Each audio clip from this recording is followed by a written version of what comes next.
Hello, Year 6. We're up to Lesson 4, we're learning about volcanoes. Today we're going to do a little bit of practice for our report that we're going to be starting writing.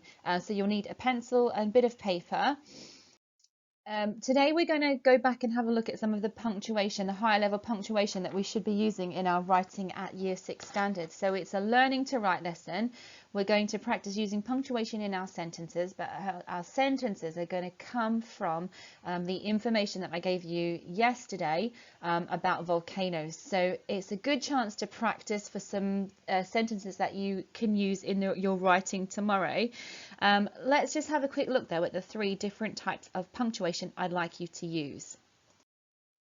So starting with commas, commas for lots of different reasons. I know that particularly in my class, we were getting really good at using commas for all three of these different reasons, but possibly using them between clauses was the hardest one. So we're just going to have a little bit of a look at using commas in lists.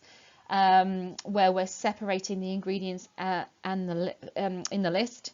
Jenna bought some apples, grapes and bananas and pears for her fruit salad. We're using commas to separate our subordinating conjunctions or subordinating clauses. Also used for fronted adverbials as well and adverbial phrases. Although she was tired, comma, Tilly went to the party. We can also have a look at commas to mark out relative clauses, or if it's not a relative clause, it can be called an embedded clause as well. So something in the middle of your sentence that adds more detail is called an embedded clause. So the children, comma, who were in class 6, comma, were very tired. We know that one is a relative clause because who is a relative pronoun. Well done if you guessed that before I said it. So let's have a look at how I've used these.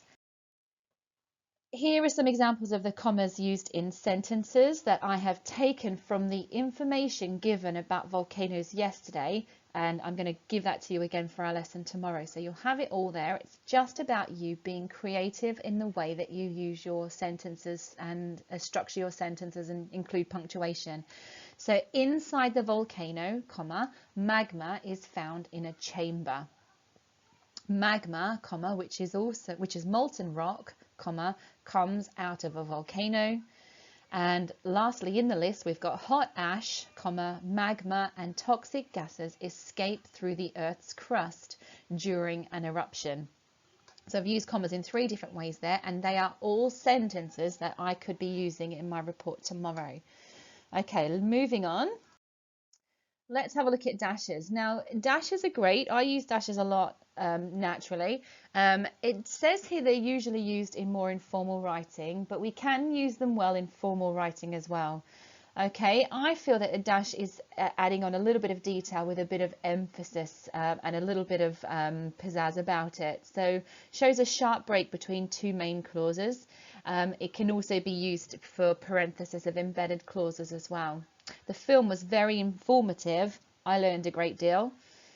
Playing in Grandma's garden, which is huge, is always good fun, and that's what I'm talking about, where I talk about giving it that little bit of emphasis and you know, which is huge. You wouldn't just say that which is huge. It's showing you that it's great, it's huge. So one thing's for sure, he doesn't want to go. There's a bit of emphasis there as well. A toad's skin is dry and bumpy, not like the frog's smooth, wet skin. All of those could be a semicolon as well, but because of the fact that we really want to emphasize, I would go with a dash. You'll see in mine, I tend to use dashes quite a lot. Here we go. Here's how Mrs. Hill has used them in her writing. A volcano can appear as a normal mountain, but may in fact be deadly. Magma is molten rock that is so hot it turns to liquid. Ash spews out of some volcanoes and is carried in the air. Sometimes it can travel many kilometers. So all of those have been used with separating clauses and not so much embedded clauses, but there should be an example of that in the model text we look at tomorrow.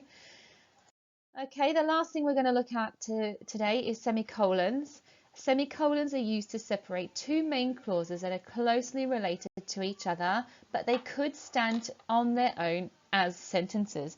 So we've talked in our class, I'm sure in the other class as well, about compound sentences being two main clauses that are linked by a conjunction. If those sentences can be linked by a conjunction, but they are very closely related, we can take out that conjunction and use a semicolon instead. So, I have a big test tomorrow. I can't go out tonight. Oh, sorry, there's something playing on. There we go. Right. Could be, I have a big test tomorrow, so I can't go out tonight. But rather than use the so, up-leveling that sentence, use a semicolon because those clauses are really strongly linked. I've just had a big meal, however, I am hungry again. Now, interesting with this one because they have kept in the however. I wouldn't do so. I would have just written, I've just had a big meal. I am hungry again. Okay, so there's some examples of semicolons. And here are some that I have used in my volcano report. Volcanoes are a naturally occurring phenomenon. They have helped shape our Earth. They are two sentences which are closely linked together, naturally occurring, helping shape the Earth, so I've put a semicolon in between. Magma is extremely hot. Rock is liquefied due to its immense heat. Second part of that sentence really explains the hotness of that magma, so I've used a semicolon there. Most volcanic eruptions are caused by movement of tectonic plates. These tend to be the most violent eruptions. So there we go. That's Mrs. Hill practicing using her punctuation. What I would like you to do is use the BBC Bite Size page as your primary source of information, or there I have given you some other sources of information as well. You can also go back and look at yesterday's lesson because there is everything you need to know. I would like to see some practice of your sentences using these three types of punctuation. Don't forget capital letters and full stops as an absolute must for any sentence that you're writing down. So once you've had a go, upload them to the folder via the website for us to check. You can also email them. Your parents have had a text message with our school email address. So if you are having trouble uploading, taking a photograph and emailing it straight through to our year 6 at mpa.clf.uk will get it to us as well. And then we can help you if you've got any questions there too. So good luck with that. And I will see you tomorrow for tomorrow's lesson where we're going to get some writing done. Fabulous. So have a good day. Bye bye, year 6.